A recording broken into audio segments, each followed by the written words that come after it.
Welcome to another episode on our channel. I know I drive my husband crazy when I do this. I perhaps do the same to you guys, but I had to show these figures again because we changed her drastically. After we saw what we could do with creating a centaur that is forward facing, my husband figured out the cuts that would be needed so we could get him into a forward facing pose. Then she didn't look right to me anymore. I mean, we have one straight across cut and put her in sideways. So she was side facing.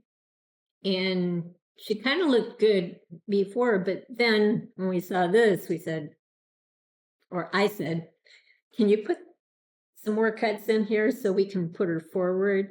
And then if we want, we can turn her to the side.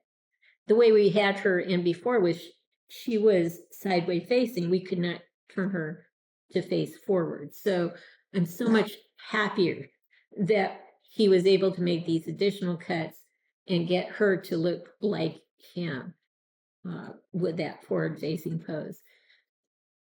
He looked great without anything additional on him. I mean, he has the gold plated Egyptian loincloth thing going on, but I didn't think he needed any armor. He looks great because the muscles are there. It's a TD League bison body, and this is a barbarian soul head sculpt, and he just looks wild the way he is, and it's perfect for this horse. The only thing that's not perfect is, now that I'm thinking about it, is the color of the horse. My husband's shaking his head, but it's oxidized red paint. It gives it a chestnut color, but there's nothing chestnut about him. He has dark hair, so this should be a darker horse. And so I'm going to think about that and hopefully change that. She's almost where I want her to be. She's on a horse that initially it was a black horse, and it didn't really show enough definition. And so I asked my husband if he could paint it gray, and he used gray primer, automotive gray primer paint, which took out all the indents and sanding marks and all that stuff off, and I was able to do black wash on it. So now it ties into the armor that she has on. And she has a multitude of armor pieces on her. She's got Egyptian hair that started out gold. My husband painted it silver, and I did a black wash to match the armor that she had on. The bracers were the color they are, so that matched. The hands were gloved hands that were really, really bright silver, so I had to do a black wash to tone that down, make it match better. The chest armor and the shoulder armor were from some, they came together. But what I didn't remember is that this isn't really shoulder armor. I made it into shoulder armor, but it started out as hip armor, and I just didn't like the look of it. So way back when, I changed it into shoulder armor and thought one day I'll use it. I just didn't know when. And so I brought all these pieces together and tried to make it look very uniform in terms of color. And I think it works. I think she looks cool. So she looks strong, he looks strong. And the only thing I need to change now is I ran out of black felt, so I had to kind of use several pieces to get the look I wanted here with the felt on the horse and around her and so forth. So I really want to get more felt so I can make that one piece like I have over here. So that's the one thing I want to change. One piece of felt here, and the color of this horse is kind of what I'm thinking I need to change too. But they look so much better, and I think this definitely works better for me too. Forward facing is the way to go with centaurs and centauresses. So we'll pause now and get them on a turn tray side by side so you can kind of see them together. So we've actually done close-ups before for each one of these figures individually, so I don't think we need to do that again. So we'll just go around at this distance a little slowly so you can catch more details, hopefully. The chestnut color, I really think I need to change that because it doesn't match anything on him. Dark hair and the loincloth he's wearing. Her, I want to make that felt one piece like I have with him. And I do want to make her hair darker. There are some light streaks still in it because we ran out of hair color spray. So I want to make it darker still. The neat thing about these two figures is that, at least for me, I had everything, lying around. I didn't have to go chasing down something to make these two figures.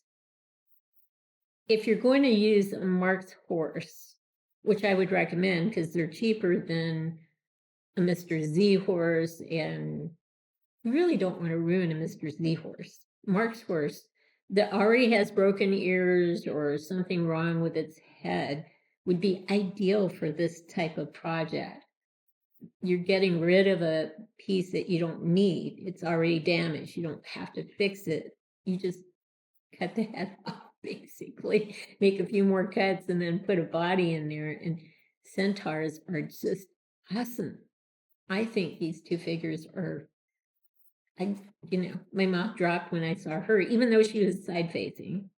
Now that she's forward facing, she looks absolutely tremendous. He looks absolutely tremendous. They're both stunning to me. So if you look for a damaged marked horse, especially with ears, you might do what I did, get it for like $25 to include shipping and handling. And that's, probably within a couple, 3 months. I got one of these horses a couple, 3 months ago. So $25, 24 something to get a horse with broken ears and, a face that wasn't perfect. So anyway, and one had a broken tail. That's actually easy to fix if they have the tail piece. So just look around for some deals. And he's not been cut in half. His legs are actually in the body. So you're not ruining a TB league body, that's for sure. She's generic. Her body is a generic body, unbranded body, but the legs came off. We couldn't bend her to get her in, but we could take the legs off to get her in. So that worked out fine. She's definitely going to be cheaper than a TB league bison body. And it's just a matter of finding the heads that will work for you. Maybe you already have heads at home that will work for you, and the bodies that will work for you. And all you need are the horses. Look for horses that are damaged, and you probably won't spend an arm and a leg to make these things. And just, pieces of armor on the female, unless you want a more natural undressed look. For him, I just have one article of clothing on him. So anyway, that's my 2 cents there. It was fun making both of these things. And I'm glad my husband has the ingenuity to make the cuts that are needed to get these two figures forward facing, because that was the key to really give them that last touch that just makes both of them absolutely awesome. So anyway, shutting my mouth now. So I forgot to share something. This is a generic unbranded figure or body, It is seamless from the neck on down. It does have joints in the arms, thus the need for armor on her. And she looks fierce with the armor that she has on. I can't remember the name of the head, but I can tell you that the hair was originally light brown, too light brown. And so we used color hairspray to make it darker.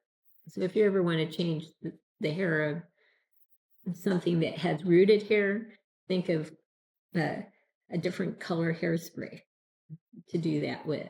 That works just fine, it seems.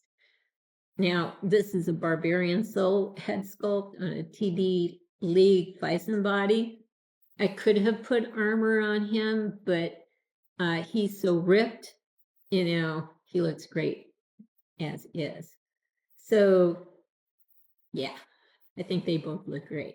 So here's one last look at our two figures, our male centaur and our female centauress. I hope you've liked what you've seen. If you have, consider giving us a thumbs up and subscribing to our channel. In the meantime, everyone, please have a great day.